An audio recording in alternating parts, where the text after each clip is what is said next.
Hello friends. आपने अभी देखा कि पिछले कुछ दिनों से ट्रांजिट एंटीसिपेटरी बेल पर काफ़ी चर्चा चल रही है। क्या आपको पता है कि किसी व्यक्ति के ऊपर एक राज्य में एफआईआर होने पर दूसरे राज्य के हाईकोर्ट द्वारा गिरफ्तारी से उसे बचाया जा सकता है? इस प्रश्न को लेकर के अभी बड़ी चर्चाएं बनी हुई हैं। हाल ही में कांग्रेस नेता श्री पवन खेड़ा के मामले में ट्रांजिट अग्रिम जमानत बड़ी चर्चा में आई। तो यहां पर सवाल ये उठता है कि क्या ट्रांजिट अग्रिम जमानत कानूनी रूप से मान्य है, और यदि यह मान्य है तो फिर हाल ही में सुप्रीम कोर्ट ने फिर इसे क्यों रोका, इस पर रोक क्यों लगाई? इन सभी विषयों को लेकर के इसमें बहुत बड़ी चर्चाएं उत्पन्न हुई हैं। तो थोड़ा इसके बारे में हम लोग चर्चा कर लेते हैं। असम के मुख्यमंत्री हेमंत विश्व शर्मा, उनकी पत्नी रिनकी भुइयां शर्मा, इनके आरोपों पर पवन खेड़ा के विरुद्ध एक एफआईआर दर्ज की गई। आरोप उनके ऊपर लगाए गए बीएनएस की अनेक धाराओं के आधार पर, जिनका संबंध मानहानि, जालसाजी, साजिश, इन तमाम से उन धाराओं का संबंध था। जैसे आप देखें कि बीएनएस की धारा 175, जिसके आधार पर उनके ऊपर आरोप लगाए गए, चुनाव से संबंधित झूठा बयान, इसी तरीके से 35, 36, 318 जो धोखाधड़ी से संबंध है, 338 जो कीमती वसीयत, सुरक्षा आदि की जालसाजी से संबंधित हैं, 337 के आधार पर भी आरोप लगाए गए, अदालत के रिकॉर्ड या सार्वजनिक रजिस्टर आदि की जालसाजी को लेकर के। बीएनएस की धारा 340 को भी आधार बनाया गया, जिसमें यह कहा गया है कि जाली दस्तावेज या इलेक्ट्रॉनिक रिकॉर्ड या उसे असली के रूप में इस्तेमाल करने का प्रयास किया गया है। धारा 352 है जो शांति भंग करने के इरादे से जानबूझ अपमान को इंडिकेट करती है, उसके आधार पर भी आरोप लगाए गए। धारा 356 है जो मानहानि के आधार पर है।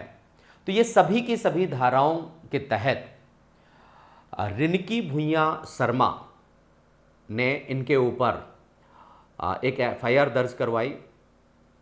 एफआईआर दर्ज होने के बाद पवन खेड़ा ने तेलंगाना हाई कोर्ट से ट्रांजिट अग्रिम जमानत प्राप्त कर ली।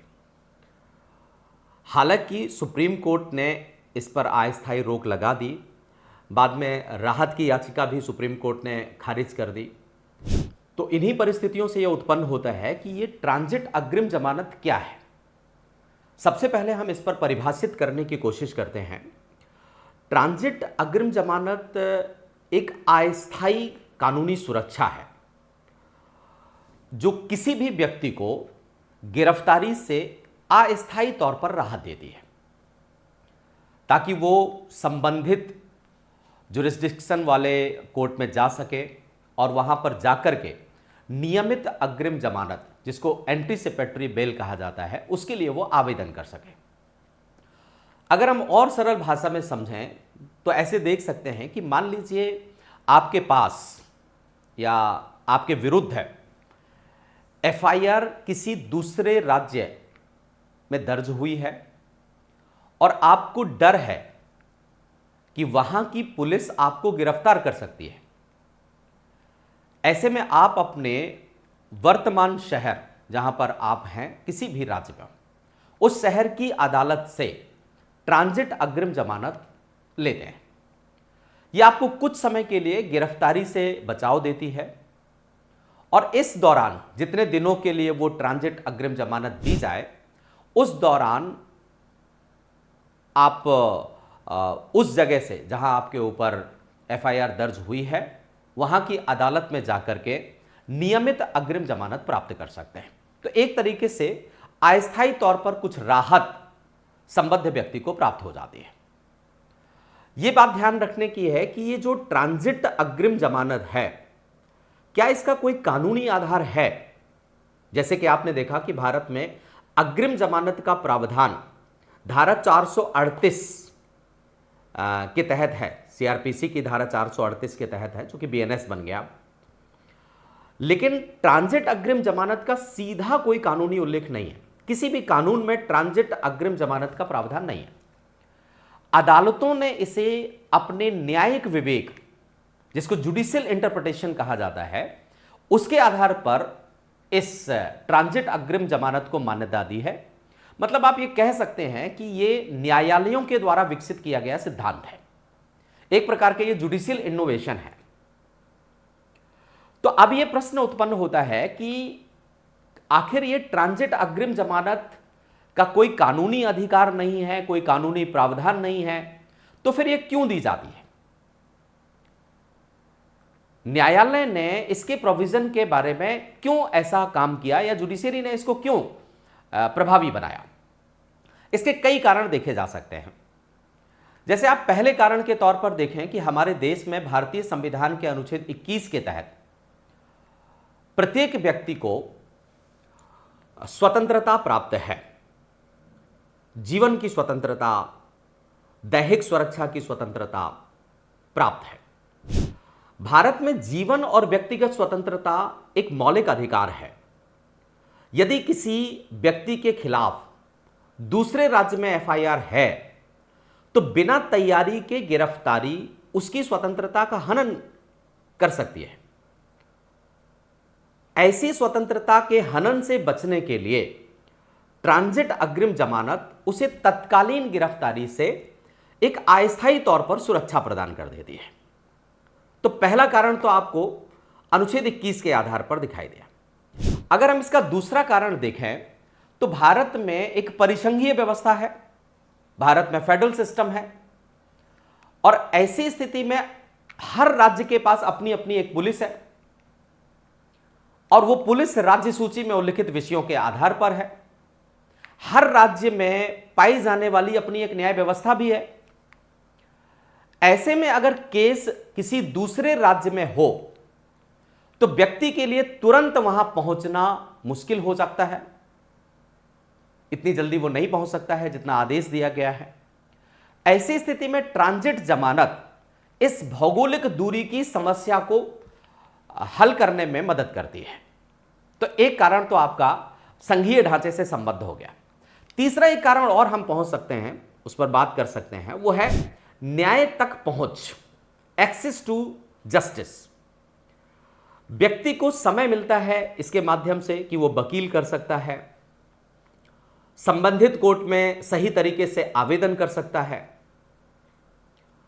बिना इस सुरक्षा के व्यक्ति को अचानक गिरफ्तार कर लिया जाए तो न्याय पाने का अवसर ही खत्म हो जाता है। तो इस कारण से यह मदद करती है न्याय प्राप्त करने के लिए। अगर और हम चर्चा करें इस जमानत की उपयोगिता की, तो कई बार यह मनमानी गिरफ्तारी से भी सुरक्षा प्रदान करती है।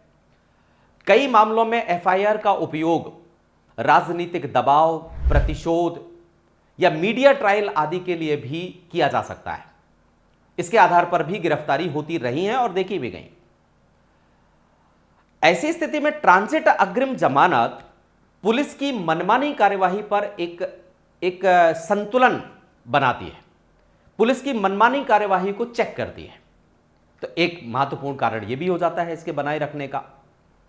और भी अगर हम चर्चा करें तो न्यायिक संतुलन के लिए भी यह बहुत महत्वपूर्ण है।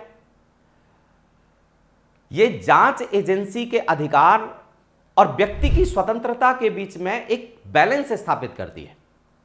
मतलब कोर्ट यह सुनिश्चित करता है कि जांच भी हो और अधिकारों का हनन भी ना हो।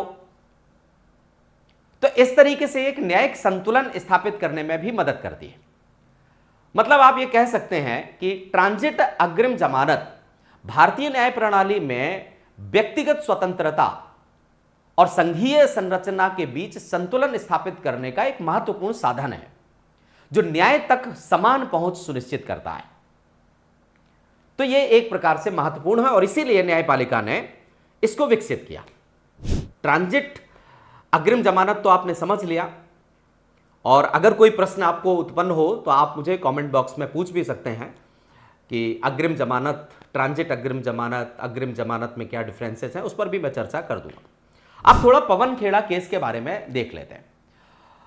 इसमें जब एफआईआर दर्ज हुई असम में, तो उसके बाद पवन खेड़ा साहब ने तेलंगाना उच्च न्यायालय में ट्रांजिट अग्रिम जमानत के लिए एप्लीकेशन किया। तेलंगाना हाई कोर्ट ने 10 अप्रैल को पवन खेड़ा को 1 सप्ताह की ट्रांजिट अग्रिम जमानत दे दी और उन्हें संबंधित अदालत के समक्ष जाने की अनुमति दी थी। यह अग्रिम जमानत हैदराबाद में दाखिल की गई थी, जहां खेड़ा का निवास भी है। तो एक तरीके से जो तेलंगाना हाई कोर्ट ने पवन खेड़ा को यह जमानत दी, उसमें तेलंगाना हाई कोर्ट ने क्या अप्रोच लिया? ऐसा दृष्टिगत होता है कि तेलंगाना हाई कोर्ट यहां पर एक लिबरल अप्रोच लेकर के चलता था, तभी तो उसने दी। तेलंगाना हाई कोर्ट ने यह तर्क दिया कि व्यक्ति की व्यक्तिगत स्वतंत्रता सर्वोपरि है, अनुच्छेद 21 उसको देता है ये। तो एक तर्क उन्होंने ये बनाया। दूसरा, उन्होंने कहा कि दूसरे राज्य में तुरंत पहुंचना व्यवहारिक रूप से कठिन है, इसलिए वो ये जमानत देता है। तीसरा तर्क दिया तेलंगाना हाई कोर्ट ने कि व्यक्ति को उचित अवसर मिलना चाहिए, इस कारण से ये दी गई। मतलब हाई कोर्ट ने लिबर्टी को प्राथमिकता दी और कहा कि व्यक्ति को पहले खुद को सुरक्षित करने का मौका मिलना चाहिए।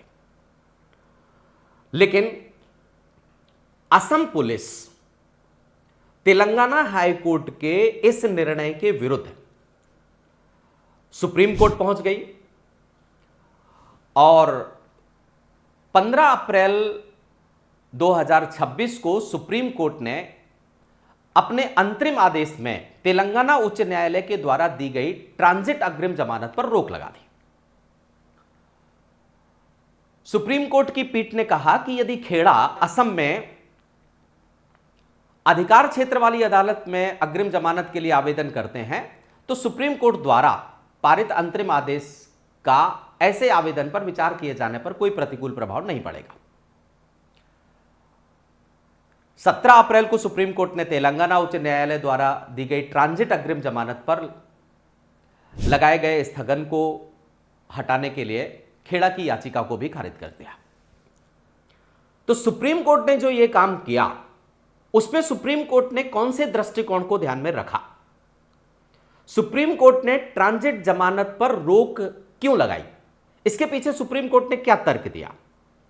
सुप्रीम कोर्ट का तर्क है कि संबंधित राज्य की अदालत को प्राथमिक अधिकार होना चाहिए। मतलब असम राज्य की अदालत को यह प्राथमिक अधिकार है। ट्रांजिट जमानत का दुरुपयोग संभव हो सकता है, ऐसा सुप्रीम कोर्ट ने कहा। और न्यायालय ने कहा कि जांच प्रक्रिया में बाधा आ सकती है। तो सुप्रीम कोर्ट ने एक तरीके से यह कहा कि आरोपी को उसी राज्य की अदालत में जाना चाहिए जहां अपराध दर्ज है।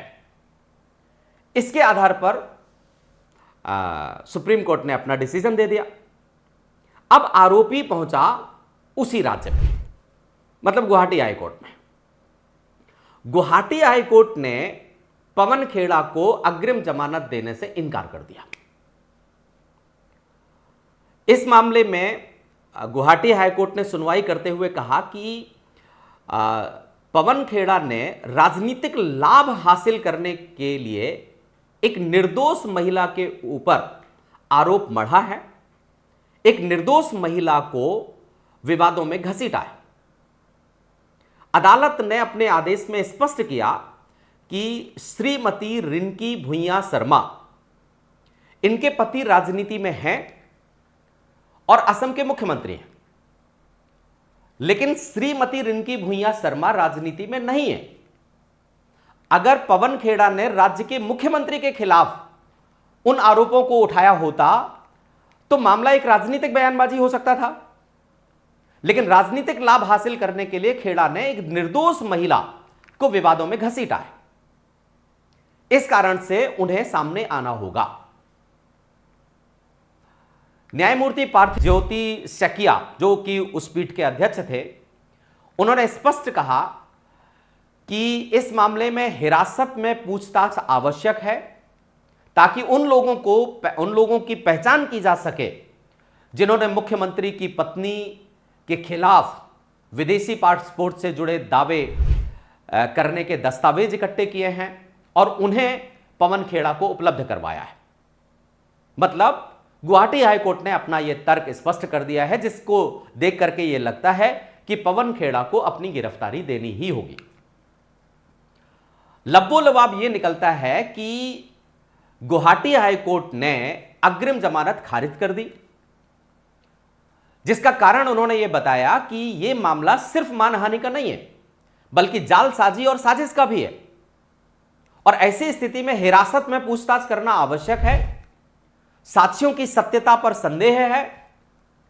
कोर्ट ने यह माना कि बिना कस्टोडियल इंटेरोगेशन के सच्चाई सामने नहीं आएगी। तो कुल मिलाकर के कोर्ट स्पष्ट कर चुका है। तो अब यह मामला सिर्फ जमानत का नहीं है, बल्कि यह तय करता है कि भारतीय न्याय व्यवस्था में व्यक्ति की स्वतंत्रता और जांच एजेंसी के अधिकारों के बीच संतुलन कैसे बनाया जाए। यह स्थिति यहां पर उत्पन्न होती है। अब यदि आपको इसके मामले में कोई भी प्रश्न उत्पन्न होता है, कोई भी स्थिति आती है, तो आप मुझे कमेंट बॉक्स में प्रश्न पूछ सकते हैं, उसका जवाब मैं दूंगा। बहुत बहुत धन्यवाद। Thank you very much.